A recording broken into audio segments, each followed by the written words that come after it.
Сайн мэцхан уу Австралиас юу байна? Контент юм аа. 3 дахь дугаарын жочноор маш сонирхолтой жочоо орсон байгаа. За тэгээ манай нараа маань өөрийгөө ерөнхийдөө танилцуулаад за Австралид хизээ ирөө. Яагаад ер нь Австралид ирөө? Тэгээ Австралид одоо юу хийж байгаа зэрэгээрээ манай үзэгчдэд үзэгчдэд лайк нэвтрүүлэг шиг олцсон тий. За баярлалаа, маш их баярлалаа. Тэгээд зүгээр юуны төрөнд намайг болохоор наран гэрэл гэдэг бүтэн нэрийн маань яг нараа гэж дууддаг. За Австралид ирээд яг Сидней хотод ирээд бол 1 жил хагас болж байгаа. За Монголд би чинь бол маш олон төрлийн ажил хийдэг байсан. Ер нь бол нөгөө олон янзын зүйлд хүч сорих дуртай. Ер нь нэг тийм чаленжийн тийм ад сарсан хүч сарсан юмд илүү их сонирхолтой. За тэгээд хуульчаар ажилладаг байлаа. За тэгээ маркетингийн салбарт брендинг тий одоо ер нь контент бүтээх талаар бол тодорхой хэмжээний ажилтдаг байжгаад Австралид ирээд бол одоо лайф коуч гэдэг юм цоо шин өөрийнхөө хувьд бол маш цоо шин одоо ертөнцид ингээ хөл тавьсан. За гэхдээ нөгөө талаар энэ хэдийгээр ингээд цоо шин миний хувьд цоо шин боловч нөгөө талаар яг хүүхэд байхаас эхлээл би бол дандаа ингээл анги хамт олонныхандаа найз нөхдөдөө ч гэдэг юм уу те. За тэгээд хуульч болчоод хуулийн талаар хүмүүс зөвлөгөөх. За маркетинг салбарт ажиллаж байхдаа маркетингийн талаар хүмүүс зөвлөгөө өгч гэдэг юм уу. Яг л ер нь ямар нэгэн байдлаар хүнд яг өөртөөгөө мэдээлэлээ дандаа хуваалцдаг, зөвлөдөг, ярьдаг тийм хүн байсан болохоор ер нь бол нөгөө дотоод сэтгэл маань энийг бол би хийж чадах юм байна гэж нэг хүнд мэдрэмж төрөөд нөгөө талаар би юу гэж боддог вэ гэхлээр миний нэг амьдрал тохиолдсон нэг зүйл намайг бас энэ рүү бас түлхэхэд бол бас нэг тийм түлхэц болсон гэж бодож байгаа. Тэгээ би ер нь энэ хорвоо дээр ямар утга учиртай ирсэн ингээл олон хүн боддог шүү дээ. За тэгвэл магадгүй би хүмүүс ер нь туслах хүмүүст одоо зөв чигээ олохт нь өөрийнхөө мэддэг зүйлээр одоо бас мэдээлэл өгөх, түгээх одоо тэд нарыг зөв замд нь одоо чиглүүлэхэд өөрийнхөө жижигхэн ч гэсэн хувь нэмрийг оруулах хэрэгтэй хүн юм байна гэж мэдэрсэн болохоор яг энэ чиглэл рүү ороод яг одоо ингээ ажиллаж байгаа. Тэгээд яг ажиллаж байгаа хувцад бол үнэхээр зөв зам олжээ гэдэг баяртай шүү дээ. Нараа ч бас нөгөө See You in Mongolia гэх нэг пэйж админ тий. Тэр пэйж рүү н ороод үзсэн чи ерөнхийдөө бас нөгөө гадаадд байгаа хүмүүс болон дэлхийд даяар байгаа хүмүүс Монголыг аягүй гоё сурчилсан тийм пэйж байсан. Тэгээд ерөнхийдөө аягүй сонирхолтой санагдаад зочнороо урьж оролцуулж байгаа шүү дээ. Тий. За See You Mongolia бол маш тийм юу гэдэг юм бэ? Миний хувьд бол айгүй үнцэнтэй контент. Тэгээ энийг бол би зүгээр юу гэдгийг зөвхөн Facebook платформ дээр байгаа нэг пэйж групп гэж бол хардаггүй. Энийг бол би маш үнцэнтэй гэж хардаг. За яагаад тэгэхээр маш олон жилийн өмнөөс ер нь аялах туртай. Тэгээд дэлхийн янз бүрийн орнуудаар ингээ аялаа явахаар хүмүүс надаас Монгол гэхээр Монголын тухай мэдээлэл өгөөч, ямар газар орон байдгийг те, ямар зан заншилтай нүүдэлчд штэ, Чингисийн урсаал гэдэг. Тэгээд ингээд тэгээ үзүүлэх гээл ингээл тухайн үедээ ингээл бас нэг тухайн үед сурталчилчмаар л штэ те. Тэнгүүт одоо яахав би чи ингээл Google-д нь YouTube үзэн тэтлээ яг санаанд хүрсэн хүнд үзүүлчмээр юм ингээд шууд гарч ирэх ямар ч боломж байдаггүй. Заримдаа бүр сонин хачин юм одоо контентууд хүртэл гарч ирнэ те. За ингээд үзэнгүүтээ би бодсон. За ер нь бол дэлхийд дээр байгаа одоо энэ хүмүүст Монгол орн ялангуяа одоо дэлхийд дээр сүүлийн ч байж магадгүй те. Энэ нүүдэлчдийн соёл ахуйг ахуй соёлыг бол танилцуулах хэрэгтэй байна. Тэрний төлөө би ч гэсэн жижигхэн ч гэсэн хувь нэмэр оруулах хэрэгтэй байна гэж нэгдүгээрт бодсон. За хоёрдугаарт болохоор ингэсэн аахгүй. Би нэг Америкт ингээ байжсэн чинь тэнд чинь одоо Монголчууд Америкт байсан юм тий. Тий, Америкт байсан. Тэгээ Америкт байж хахад болохоор яг тэнд болохоор нөгөө монголчууд чи 90-ад оны сүүлийн үеэр очиж суурьсан. Одоо бол ингээ хоёрдугаар үеийнхэн энтер гээд гараад ирсэн маа шүү дээ. Хүүхдүүд нь том болцсон тий. Гэтэл тэд нар маань нөгөө нэг англи хэлээр одоо өсөөд тий монгол хэлээ одоо заримд бол мэдэхгүй хүмүүс маш их байдаг. Монгол орондоо ирж үзээгүй хүмүүс маш их байдаг. Тэгээд тэгвэл тэр хүмүүс маань эцээст Монгол хүн шүү дээ тий. Монголын маань нэг иргэн тэнд өсөж боожоод амьдраад явж гин. Хаана байхаас үл хамааран бид нар Монгол хүмүүс. Тэгвэл тэр хүмүүст яаж Монгол орноо тий тэр одоо сурсан мэдсэн хэлээр нь бас өгөөд тэр сайхан зургийг, видеог тэр зан заншлын талаар мэдээллийг үзээд би бас Монгол хүн гэж огшоод тий тэр мэдээллээрээ хүртэл цаашдаа өөрийгөө таниулаад явах боломж гарц гаргалгаа байж болох юм байна гэж харсан болохоор энэ хоёр маань ингээд намайг ингээд араас маань хөтлсөөр агаад нэг л өдөр одоо нэг энэ төслөө эхлүүлсэн. Одоо хэдэн жил болж байна вэ? Одоо жил хагас болж. Жил болоо. Ороод үзэнгүүт ер нь сонирхолтой нэлээд гоё мэдээллүүд байт юм лээ. Одоо магадгүй манай охин ч юм уу тий гадаад найзуудтай танаа Монголын талаар гээл одоо асуухад шууд ингээд нөгөө Facebook хэрэглэдэг хүмүүс бол ингээд үзүүлэхэд бол нэлээд хөөрхөн мэдээллүүд байт юм лээ. Тэгэд ер нь одоо ингээд хараад хахад гадаадд байгаа монголчууд маань л нэг ер нь гадаадд амьдраад байгаа юм шиг хэрнээ нөгөө Монголынхон төлөөр өөрийнхөө нэг хувь нэмрийг оруулах юмсан гэл бүгдөө тийм бодолтой байдаг тий. хүн харин тий хүн ер нь яад юм шиг байгаа. Хүн гэдэг чинь ерөөсөө нэг өөрийнхөө тав тухтай бүсээс гараад эсвэл өөрийнхөө үн цэнтэй гэсэн зүйлээ яг тэр нөхцлөөсөө гараад ирэх тусмаа илүү их мэдэрдэм болоо гэж харсан байхгүй юу. Бид нар эх орондоо бол яах юм гэр орон илгэн саадаа найз нөхөд тий одоо өсөж төрсэн газартаа ингээд байхаар чинь тэрнийхээ үн цэнийг илүү нөгөө бага ойлгодог. Тэгээ хүний газар очиод ирэнгүүтээ бид нар чи ямар гоё үн цэнтэй одоо газар төрж өссөн тий ямар сайхан одоо үйл өмчлөл ямар уудам тий гэдэг тэр зүйлээ илүү их тэрлүүгээ тэмүүлж ирдэм болов гэж харсан шүү дээ.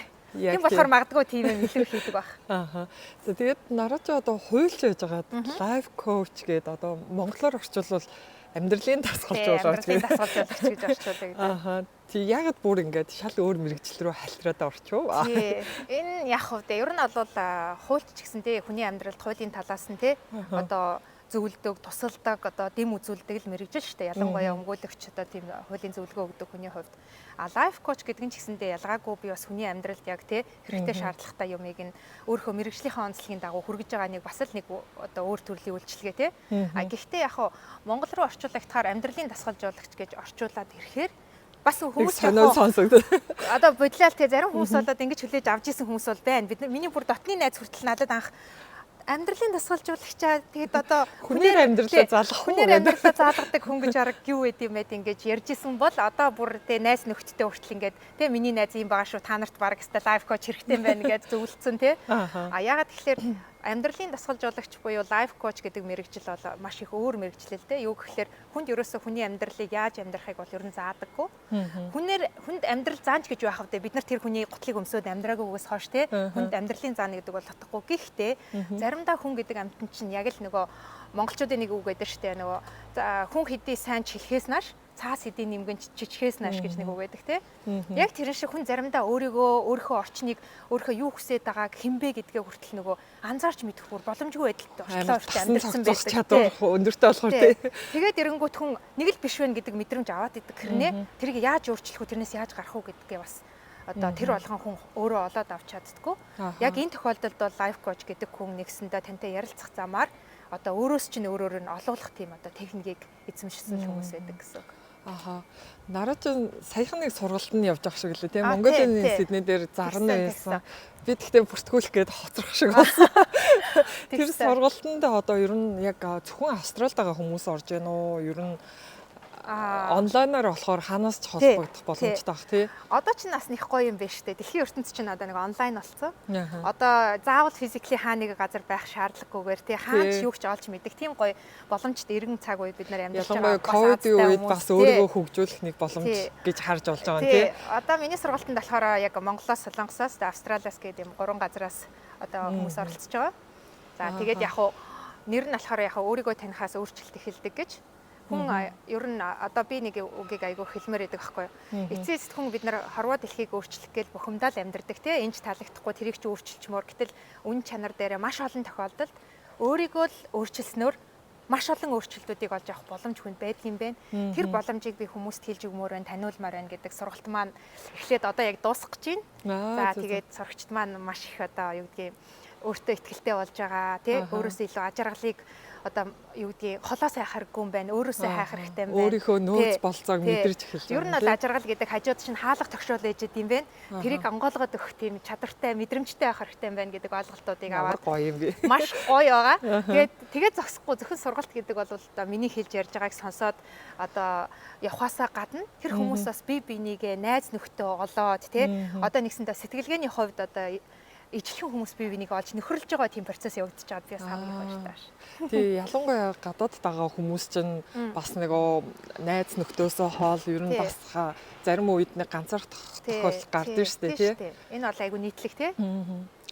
Тэгээд бас нөгөө чиний нөгөө яг манай дугаарт орооч гэж уйлах явцдаа нөгөө нэлээд судлаа. Тэгсэн чинь чиний нэг яг өсвөр насны хүүхдүүдтэй хэрхэн харилцах вэ гэдэг нөгөө видеог үзсэн чинь бүр яг надад зориулж яриад байгаа юм шиг. Энэ видеоныхоо дараа нэг тэр хэсгийг оруулчих тий. Айгуу таалагдсан. Тэгээд нэрээ би бас хүүхдтэйгээ харьцахдаа энэ дээр алдаад идэм байх гэдэг нэлээд сургамжуудыг авсан л да. Тиймэрхүү контентууд бас их хийгээрээ яг нөгөө мэрэгжлийн хүний нүдээр харахаараас арай өөр байгаа байхгүй тий. Тий.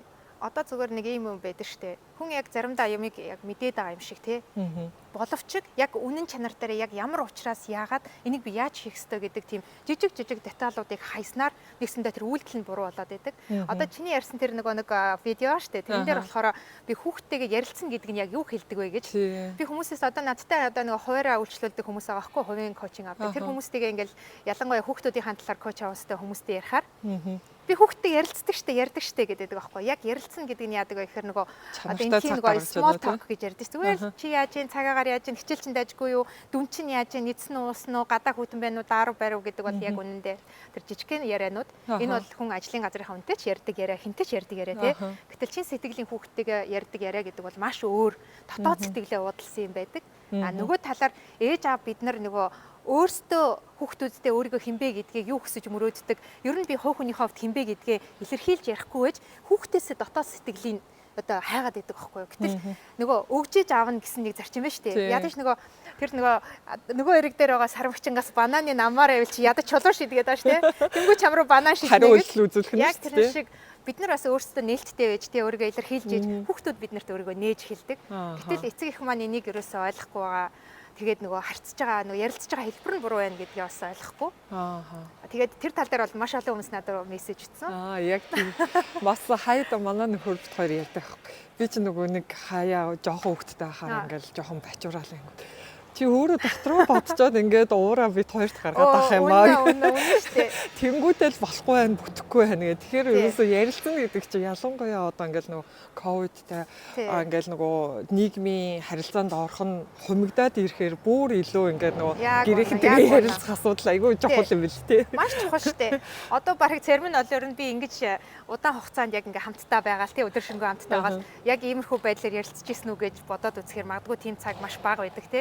Одоо бид нар чинь нэг юм цаг наргүй юм эргүүлэхтэй амьдралын хэмнэлд орцсон шүү дээ. Харин тийм. Нэг мэдхэд л 5 жил 3 жил гээ. Амар хурдан өчигдөр л 2020 гарч ирсэн санагдаад байна шүү дээ. Одоо дуусгалцсан ингээ явж идэг тий.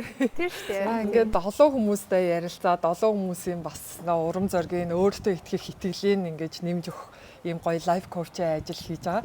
Яг өөрийнхөө хувьд одоо өөрийгөө танилцуулбал чи бас өөрөө хэр ийм adventure төрлийн хүн бэ? Facebook-ыг үзэхээр амар гоё газраар аялсан бас харагддаг. За ер нь бол яхав хүн болгон чи юм штэ. Одоо бид нар хэдийгээр насанд хүрсэн тий том болсон хүмүүс байгаа штэ. Гэхдээ хүн болгоны дотор нөгөө жижигхэн охин жижигхэн хүү заавал ээж л гэдэг тий ярьдаг штэ. Яг тэр шиг би бол дотоод сэтгэлдээ бол өөрийгөө яг 15 таагаар л мэдэрдэг байхгүй юу. За энэ нь бол яг яаж мэдэрч ин гэхээр жижигхэн юмд баярлдаг тий. Хүүхэд бол ер нь ингээл бүхэл юмд баярлдаг, догдолдог. Нэг тийм том хүн шиг олон янзаас нь логиктой бодоод л тий гүн үзгээ яахгүйгээр тэр нөгөө яг мэдрэмжээ илүү төлхөө нэг тавьдаг штэ. Яг тэр миний характер болохоор тий. Одоо зүгээр цэцэг дэлбэлсэн ч тэрэнд учиргүй баярлж байдаг тий. Одоо өнөөдөр ингээд гоё читер ингээд бороотой өдөр ингээд гоё бороо шиврээ харин тий. Яг ингээд энэ шиврээ бороонд чинь би чинь давдлаад одоо гарчгүйгээд одоо нөгөө ай байдаг бол баг тэмдээ жижиг өөртөө зэрэг бороо эдрийг чигсэн. Тий. Тэгэхээр нэгсэндээ ийм бороо орсон ч баярлж л байдаг нөгөө ийм характертэй. Яг аялын тухайд бол би аялах угаасаа дуртай. Гэхдээ ер нь бол нэг тийм хурц шийдвэр заримдаа гаргана тий. Ер нь бол тийм сонирхолтой. Яг амьдрал тэгэж хурц шийдвэр гаргаад Австралид ирсэн үү эсвэл? Яг хурц шийдвэрийн тухайд бол Австрал бол тийм байгаагүй л тий. Зүгээр яг одоо та нарт сонирхуулаад нэг ярих юм бол миний амьдралд бас нэг тохиолдсон. Юу гэхээр би өөрөө ер нь бол яг нурууны тийм өвчнөр олон жил бол ер нь бол шаналсан. Ер нь бол нэлээд одоо төвхтэй штэ явж чадхаа болин хүн тий эрүүлэл байхгүй нүрээ угааж чаддаггүйсэн штэ би нүрээ угаахын тулд би баг нэг 3 4 хуваагдчих нэг ингэж тонгоогоод өвдөнгүүт нь очиж орон дээр хөвтөл тийм байдалд хүртэл орж үзсэн за тэгээд нэг арай гайгүй болсон үедээ би нэг ажиллаар Солонгос явж ирсэн. Тэгээд онгоцон дотор манай надтай явж ирсэн найз маань нэг ном уншаад байж байхгүй юу. Тэгсэн чинь нөгөө миний дуртай зохиолч Аюур Заны тэгээд Судасны чимээ гэдэг нэг ном уншиж байна. Тэгээд би яг тэр үед дөнгөж гараад удааг байсан ном болохоор би юу ингэж аваад Солонгост ч уншсан чинь нэг тийм алдартай өвөр Монголын яг бодит эмчийн тухай ном байсан. Тэр ном дээр юу гэж гардаг вэ гэхээр тэр эмч бол одоо ерөөс ангаах ухаан бол хагалгаа хийгээл баг хадаж үддэг тэр ясыг бол зүгээр гарын ураараа ингээл идгэждэг. Бүр ич хидтэн гимээр тийм эмчийн тухай одоо гардаг байхгүй юу. Тэгсэн чи би чи өөрөө ямар сонирч хүн бэлээ нөгөө уран зохиолын ном штэ энэ чи болно. Анаахын ном биш те. Тэнгүүт Монголд ирэнгүүтээ нөгөө аюур зан зохиолчтой холбогдоод бодит хүн үү гэж асууад. Тий, бодит хүн үү би энэ хүн дээр очимоор байна гэдгсэн. Тэгээд зохиолч маань намайг тухайн одоо тэр эмчийн хүргэн хөргөнтэй танилцуулж өгснөөр ингээ би холбогдоод тэгэл ерөөсөө 2 3 хоногийн дараа би зүгээр ганцаараа чамдаамаа бариад онгоцон цугаал хэттэй өөр Монголын Тонлоо гэдэг хотод газарцсан байдیں۔ Тэгээд нөгөө эмчтэй онд. За эн чинь 14 онд юм байна. За тэгээ нөгөө эмч нь бүр гайхаж байгаа юм чи юу вэ нэг Монголоос нэг хүн чамдаа барьцсан. Уран зохиолын ном уншаа хүрээд ирсэн. Итгэл найдвар тэгээд. Тэгээ энэ бол одоо нэгсэндээ миний яг нөгөө заримдаа тийм юмд ингээд нэг тийм үгдгийг одоо зарим хүн бол бүх юмыг олон талаас нь боддог бол юмд ингэж нэг тийм сорилттой байдалд ортаагийн чанар байж магадгүй ингэж би бодож байгаа. Тэгээ яг очиод би хэд хоногийн дараа бүр ерөөсө хөдөлж чадахгүй баг амьсгалж чадахгүй болтлоо хүндэрсэн байхгүй. За тэгээ би яг энэ чи хүний газар ганцаараа ерөөсө баг амьдрал нүдний өмнө жирэлзээл эхлэх үе. Нөгөө эмчтэй хэлэхгүй юу би. Эмчээ би ер нь яг ингээд өөх юм байна би гэртээ ярьж чадахгүй байна гэсэн чинь манай тэр өвөр Монгол эмч аюу өрхөө над руу ингэж харснаа нараа чи нуруунаас болж нурууны өвчнөөс болж үхэж дийлэхгүй гэж хариулсан байхгүй. Юу хөөх юм те. Хүн тэгэхээр яг л сэтгэлийн амьтан тий юм. Өвөр монголчууд ч юм бол бидрийг яг л нөгөө Монгол ар Монголоос ирсэн бидний цус махны тасархаа гэд надад бол үнэхээр яста хүний газар ганцаар дуулаагүй. За тэгээд ямар ч хийсэн чамаа хөлдөр чинь болгоод босгоод буцаана гэж хэлсэн. Тэгээ хэлсэн амлалтандаа хүрээд би 45 хоногийн дараа хөлөөрөө ямар ч хийсэн өөр алхаад гэртээ ирж исэн байхгүй юу. Тэгээд хэлчих байхдаа ч гэсэн би ер нь бол маш олон зүйлийн тухай хүн бас яг тийм нөхцөлд бол олон зүйлийн тухай эргэцүүлж бодд юм бэлээ. Тэгээ яг хөө мэдээч хэрэг минийх бол нэлээд хүндэрсэн шатантай байсан болохоор сүлдээ бүр жилийн дараа дийлхэ болоод Солонгос тагалгаанд орсон л тоо. Тэгээ тэрний дараа ч гэсэндээ би хөдлөх одоо боломжгүй таа цараа ширтээ твтэх заалттайгаар нэлээд олон сарыг би хэвтэрт өнгөрүүлсэн. За тэгээд энэ бүх хугацаанд хүн ер нь юуны тухай боддөг вэ гэхээр ер нь те бид нар чинь энэ хорвоод яах гэж ирсэн юм бол гээл те ер нь энэ амьдралын үн цэн юу юм бол те үн цэнтэй хором хугацаа гэдэг чинь бол одоо бидний өдөр шөнөгүйгээд ажиллаад амьдрах юм уу эсвэл энэ хорвоо дээр те ажиллаа албан тушаал юм уу те энэ хорвоо дээр төрснийх те энэ байгалийн сайхныг хүртэл мэдрээд энэ хорвоогоод те ажиргалтай мөчүүдийг одоо бүтээгээд буцах хэрэгтэй юм уу яах хэрэгтэй юм гэдэг шиг маш зүйлээ олон зүйлийг бодсон. Магадгүй тэр бодол маань намайг хөтлсөөр байгаад өнөөдөр энэ лайф коуч буюу те амьдралын дасгалжуулагч гэдэг энэ ажлыг хийхэд хүргэсэн гэж би бодсон шүү дээ. Ямар гоё вэ? Яг ингэхээр нөгөө нэг туршлага нь хайчих үдэ. Хүн ерөөсөө нөгөө өөрийнхөө одоо аав ээжийн шахалтаар ч юм уу за эсвэл нэг амбишн хөнгөхөд мэрэгжил эзэмших биш яг ингээд нөгөө өөрийгөө олоод тэгсэн хүмүүсийн нэг ярьж байгаа нь хүртэл нэг юм ихтгэл үнэмшилтэй одоо жишээ нь лайф коуч гэжэл өөрөө нэг юм нурмайсан ч юм уу ийм хүн байвал яг үнийг хэлэхэд бас хүмүүст үнэхээр нөлөөлж чадах уу гэдэг нь бас сонирхолтой шүү дээ тий. Ер нь аль мэдээч тийм. Ер нь бол хүн өөрөө бас нэг тодорхой хэмжээгээр энэ амьдралыг бие туулаагүй байж хүний яг тий дотоод сэтгэлийг мэдэрнэ гэдэг бол маш хэцүү шүү дээ. Тийм шүү дээ. Тий. Лайф коуч ч ерөнхийдөө бас нэг юм хүний сэтгэл зүг амар анзаарах тий философи тал руугаа бас нэлээ холбогдох уу тий. Тийм шүү дээ. Ер нь бол одоо нөгөө хүний сэтгэлийг таних тулд хүн өөрөө бас тэрийг таних чадвартай, мэдрэмжтэй, туршлагатай байхгүй бол энийг зүгээр л нэг юу гэдгийг нөгөө сургалтын заадаг хэдэн техникээр те хэдэн асуултын техникээр онлоор бол тэгээ явахгүй шүү дээ. Зүйл шүү дээ. Яг гэвэл эн чинь хүний амьдралд хэрэгтэй чухал зүйлээ л олж авах гэж өөрт нь хандна гэдэг чинь ямар их хариуцлагыг тэр хүн үүсэж байгаа лээ те.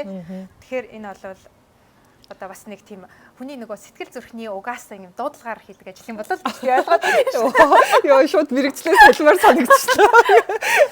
Миний мэрэгчлээ яг хөө нэгтлэн гэхээр за нэг сайхан билицэн тайлга гаргасан ч гэдэг. Заримдаа яг нэг юм жоохон уйтгартай юм шиг санагддаг. Гэхдээ яг би болохоор нөгөө өөрөө мэрэгчлээ бас яг дурлж хийдэг болохоор одоо хүртэл ингээд солигдохгүй л яваад байгаа юм шиг. Дуртай байна гэдэг чинь тэр зүйлээсээ сайн сайхныг олж харж чадж байна гэсэн үг шүү дээ. Харин тийм байна. Юунаас ч шүү дээ сайхан зүйлийг олж харах нүдтэй байна гэдэг хорвоод өгсөн хамгийн сайхан бэлэг гэдэг шүү дээ. Бас тийм байна тий. Тэгээд лайф коучд ер нь Австралид суралцахад 1 жил гарan суралцдаг лөө тий. Тий, ер нь бол 1-2 жил байдаг. 1-2 жил. Яг нөгөө ямар левлээс бас шалтгаална тий. За. Тэгээд хүмүүс ерөнхийдөө одоо энэ Австралид чинь хүмүүсийнхээ mental health-д нэлээд анхаарсан засгийн газраас нь нэлээд тийм бодлого эдгээр явуулдаг. Life coach бол Австралид айгүй юм popular мэрэгжил шүү дээ тий. Монголчууд бол одоо яг Монголд одоо life coach-ыг хөгжсөн болоо ер нь надад бол их шин салбар юм шиг санагдаад байгаа байхгүй. Ер нь бол тэгтээ одоо болоод маш олон хүмүүс суралцаад ажиллаж эхэлж байгаа. Тэгтээ энэ нь бол сайн л да мэдээж тий. Олон хүмүүс гарч ирнэ гэдэг чинь олон янзын одоо боломжуудыг хүмүүст олгож ийн гэдэг утгаараа бол сайн хэрэг. Зүгээр Австралийн хувьд бол энэ бол үнэхээр одоо жинхэнэ нэг юм одоо хөгжиж байгаа том одоо юм салбар байгаа. Тэгээд Австралийн засгийн газар бол угаасаа ер нь одоо хүн амынхаа одоо тэр сэтгэл зүйн эрүүл мэнд байдаг юм уу, хүүхдүүдийнхаа өсвөр насны хүүхдүүдийнхаа тэр хөтөл их сургуулийнхаа оюутнуудын сэтгэл зүйн эрүүл мэнд тэр хүмүүсийг одоо нэг хэр сэтгэл ханамжтай ер нь бол байгааг байнга тестэлж идэг те энэ ковидын үеэр бүр ялангуяа тий энэ зориулаад маш их төсөв баталдаг. Тэрнийхэн талаар одоо хэн ажиллах вэ гэхээр энэ салбар чи сэтгэл зүйч байд юм уу, лайф коуч байд юм уу, энэ салбарын хүмүүс ажиллах болохоор тэдрийгээ дэмждэг. Яг юм бодлогын чанартай юмнууд бол маш их байдаг шүү дээ. Тэгээд Монголын одоо лайв коуч, Австралийн лайв коуч хоёр одоо нэг орчноосоо болоод бас нөгөө хүмүүстэй яг хандж байгаа хандлаганаас өөр ах тий. Одоо магадгүй Австралид байгаа хүмүүс за яг Австрал лайв коучес магадгүй Монгол хүн юугаарээ илүү юм гэж бодож иж магадгүй шүү дээ. Тий. Ер нь одоо сонирхолтой санагдаад байгаа. Ер нь одоо юм штэ. Зүгээр одоо ягаад тэгэхээр бид нар чинь лайф коуч хийнэ гэдэг чинь бол ерөөсөө тухайн хүнийхээ одоо юу гэдэг юм бэ гарал үүсэл, заншил, өссөн орчин тий одоо дадал, зуршил, амьдрдаг орчны онцлог тий ерөөсөө маш олон зүйлийг мэдчихэж тэр хүнтэй илүү ойр нөгөө хүнийхээ сэтгэлийн гүнд хүрээд тий зөв асуултаа асууж чадна, зөв зүйлийг тэр хүнээс нээж илрүүлж чадна шүү дээ тий. Сэтгэлгээний зөрүү гэдэг юм бол ерөөсөө ганцхан лайф коуч гэлтгүү маш олон зүйл дээр илэрлээ. Одоо та нар хэрвээ анзаарч байгаа бол одоо энэ Австралич гэсэн амьдарч байгаа хүмүүс хуульч дээр очихдоо ч гэсэн тий Австрали юм уу өөр хуульч гэхээсээ илүү Монгол юм уу эсвэл нэг өөр одоо хоёр дахь орны тий. За нэгдүгürt энэ бол мэдээч хэрэг нэг хэлний асуудал байдаг. За хоёрдугаар сэтгэл зүйн асуудал байдаг. Яг тэгэхээр энд төрж өссөн хүн чинь болов тий яг энд ирээд одоо тагаачилж байгаа тий энд амьдрах гэж байгаа визний асуудалтай байгаа эсвэл амьдралын олон янзын бэрхшээлтэд тулгарч байгаа хүний үзэж туулсан юмыг биеэр огт мэдрэх ямарч боломжгүй учраас гаргаж байгаа тэр та нарт зөвлөж байгаа юм хүртэл хоёр өөр байдаг болохоор хүмүүс жиггэн ном дээр тэгээ тэнгууд хүмүүс дандаа л нөгөө илүү хоёр дахь орны хүнийг одоо илүү үздэг шүү дээ. Яг тэрэн шиг лайф коуч ч гэсэндээ яг адилхан. За зүгээр би энэ дах хугацаанд бол зүгээр нөгөө хэд Аз хүмүүст лайф коуч хийж үзсэн. Ягаад Аз гэхээр бидний хувьд бас нэг амьдралын хэмнэл сэтгэлгээ илүү ойр. За тэр дундаа нөгөө манай хуршүүдэн тий. Яг Австрали хүнтэй бол хийж үзээгүй. Тэгээ би боддог байхгүй юу. Ер нь бол ямарваа нэгэн үйлчлэгээг үзүүлнэ, хүнтэй ажиллана гэдэг бол хүн өөрөө мэдэн чадна гэсэн зүйлдээ л хүн ер нь орох хэвээр тий. Ягаад гэвэл бүх юм руу ингээл өсчээд байхгүй тий. Тэрийгээ ер нь өөрөө бас би болохоор байна. Би энэний талд хангалттай одоо судалгаатай, би мэдлэгтэй одоо туршлагатай гэж үзээгүй тохиолдолд яг ийм аливаа зүйлд оролцож хүний амьдралд бас тий одоо ийм одоо урагшаа алхахад нь туслан энэ төр гэдэг бол бас их төвөгтэй асуудал л да. Тийм учраас би бол монголчуудаа ажиллахыг илүүд үздэг. Тэгээд ч угаасаа одоо нөгөө онлайнаар ч бай ингээд бодитоор ч бай ингээд ажиллаж байгаа маа надад өөр тийш ажиллах цаг ч өрөөсөө өгөх боломжгүй байгаа. Аль хэдийн клиентуудтай болсон. Тэгээ одоо сүүлийн үед бол ерөөсөө нөгөө цаг минутаар л төлөвлөхгүй бол бас өөрөө хөрөхгүй тийм байдал өсөд байна шүү. За. Тэгээд цаг заваа гарган ирсэнд баярлаа. Тэгээд нарадаа аах нөгөө бид нар чинь лантун тохиогийн Австралид сайн дурын бүлгэм. Тэгээд уулзаад анхудаа ингээд нэг бас богино хэмжээний ярилцлага энэ төр тэгэхэд бүр ерөөсөө ярьж байгаа юм болгоно бүр айгүй үнэнч гэх юм уу тэгээ нэг ярьж хүчтэй санагдаад тэгэл за чи манай блогд ямар ч гэсэн ингээ ороорой хэрэгтэй хүмүүст ирч хүч өгөх те магадгүй одоо яг 2 3 жил нэгэн амьдралаар амьдраад ингээ өөрийгөө хинбэ гэдгээ жоохон мартах гээд байгаа ч юм уу тийм хүмүүст ирч хүч өгөөд илүү их хүмүүстэй ажиллаарай гэж хүсье. За маш их баярлалаа. Тэгээ ийм гоё одоо контенттай урьж оруулсанд бас хийш гэдэг маш баярлалаа. Ер нь бол хүн ингээд нөгөө юу гэдгийг одоо найз нөхөд байна уу, хамт ажилласан байна уу тий ойр дотныхоо хүнээс хэрэгтэй зүйлийг мэдээлэл бие биендээ шеэрлэх, хамт одоо юу гэдэг юм те хуваалцах тий хамтдаа түгээгч гэдэг юм уу. Ийм байдлаар нөгөө хувь нэмрээ оруулж ажиллаж амьдрна гэдэг бол бидний яг үндэ бас хүн болж гоё кайф байгаа байхгүй тий. Зүйл. Тэгэхээр бас их баярлалаа. Харин тийм найзууд бас тэгдэг. Хүү шиг хийшка минжэнийг хүүхдээ хараад нэг жил гэртээ зүгээр суухгүй юу блог вэ? Ер нь ямар хэрэгтэй зүгээр ер нь бас ингээд юм хийх тусам өөртөө бас хариуцлагатай бас нэг шинэ юм сурчаа. Тэгээ хүмүүсээс айгүй гоё юм урны үг өө за хийшка их ч одгийн ах хоёр айгүй гоё мэдээлэл бусадтай түгээд гол нь нөгөө өөрсдийнхөө нэг ингээ өдөр тутмын амьдралыг биш ингээд шинэ хүмүүсийг нээх гэж ингээд хүмүүсийг оролцуулж яах гэж их урны үг авж байгаа. Тэгээд хамтдаа хөгжиж байгаа байхгүй. Тэгэл ингээ ярилцаад байж байхад бас нараагаасаа ингээ зочдоосоо өөрөө бас суралцаад байгаа байхгүй. Тийм болохоор их гоё нэг хобби найзынхан тийм болохоор цаашдаа ингээд улам Яг үнэ, явнаа. тий. Тэгээд Тий, шүү дээ. хамтарч бас гоё контентууд хийх Харин хиймээр л шүү дээ. Одоо ер нь бид нар чинь тий одоо юу гэдэг юм бэ? Хин хинийхээ чаддгаар ингээд хүмүүс ер нь хамтраад дэмжиж явах юм бол нөгөө ганцаараа явбал нөгөө хурдан хүрнэ. Олвол хамтдаа явах юм бол хол хүрнэ гэдэг нэг үг гэдэг шүү дээ. Тэгээд нийгмийг өөрчлөхөд чинь нөгөө Оо, яг 25% л сэтгэхүйг өөрчлөхөд ерөнхийдөө нийгэм маань ингээ гоё эерэг болох хандлагатай гэж нөгөө нэг судалгаа байдаг гэд өмнө зөөрөнийг ярилцчихсан тий. Тий, одоо би нөгөө хичээл онлайн ангийнхандаа хэлдэг байхгүй юу? Бид нар бол ерөөсөө маш их хөв зайтай хүмүүс. Яг тэгэхээр бид нар чинь хэд одоо юу гэдэг нь хэдүүлэхнээ байх нь хамаагүй. Бид нар бол одоо ерөөсөө маш том түүдгийн одоо тэр цучлууд юм аа тий. Сайн сайхан зүйлийг бид нар түгээх одоо юм үүрэгтэй. Тэрийгээ өнөөдөр хамтаа хийгээд хамтаа хичээл орохдоо бид нар инех хэрэгтэй байдаг байхгүй юу? Тэгээ бид нар инээдийг тий энэ зөв энергийг бусдаа түгээх, гэр бүлдээ түгээ, найз нөхдөд хамт олондоо гэдгээр эн чинь жижиг гэлтгүй голж болохгүй нь бол маш хүчтэй явдаг. Тэгэхээр бид нар болоод их бас нөгөө энэ нийгмийн энэ амьдралыг одоо гэрэлтэй гэгээтэй олгох тий одоо чухал одоо бүрэлдэхүүн хэсэг учраас маш эндээ баяр жаргалтай байгаарай, ач холбогдол өгөөрэй, өөрийгөө үнэлээрэй гэж тий. Тэгээ гадаадад ийм сайхан оронд байгаа. Энэчнээс ганц ч юм болтгоо зулгаагаад тий мөнгө мэдлэг боловсруулалтаас гадна энэ нөгөө нийгмийн харилцаа, нийгэм нь ямар сайхан амар тайван, хүмүүс нь хоорондоо яаж бие биенээ хүндэлж байна. Тэр болгоныг ингээд суралцаад цөмөрөө Монголдо очиод тий Монголд байгаа хүмүүс маань ч гэсэн ингээд эрэг бүхнийг аливаа зүйлээс хардаг болоосай л гэж хийгээд байгаа. Тийм шүү дээ. Ястаа гоё контент. Маш гоё контент эхлүүлсэн байлаа. Айгүйх баяртайгаар орж байгаа шүү дээ. За тэгээд найзынхаа асуугаагүй бас үлдсэн ингээ гоё хэлмээр юм байна уу? Аюу ингээ мэрэгчлийн хөтлөгч биш болохоор тий. Гэхдээ яг нь ер нь бол зөв би ч айгу яриа хүн шүү дээ бас одоо тэгээд ер нь бол зүгээр би боддөө штэ. Бид нар бол одоо ингээд хаана амьдрахаас үл шалтгаалаад бид нар бол монгол хүн тий. Тэгэхээр монгол гэдгээ мэдэрнэ гэдэг нь одоо би бол Чингисийн урсаад би чинь нүүдэлчдийн уруудам гэж цээжид илдээд явхаасаа илүүтэйгээр бид нар тий жижигхэн ч гэсэн зүйлээр байгаа газараа өөрийгөө монгол хүн гэдэг чинь ийм үн цэнтэй юм байна тий. Ийм давуу чанартай юм байна. Ийм мундаг хүмүүс юм байна гэдэг харуулах тий. Тийм зүйлийг ямар нэгэн байдлаар дор бүрнээ бүтээж агаарай. Хаан байна гэдэг бол орчин үед бол хамаагүй тий. Дэлхий бол хаанч байсан бид нар Монгол тэр өөрийнх юм байлээ. Тэр Монгол гэдэг зүйлийг бид нар тээж авдаг, тэр өв соёлыг тээж авдаг, тэр нөгөө нэг уламжлалаа авч авдаг энэ хүмүүс учраас энэ тал дээр бүгдээрээ гоё ухамсартай байгаарэ.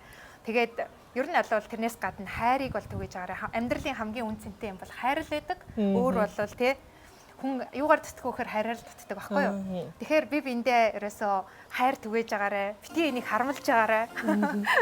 Тэгээд амьдралыг гоё гэгээтэй болгоорой л гэж хэлмээр.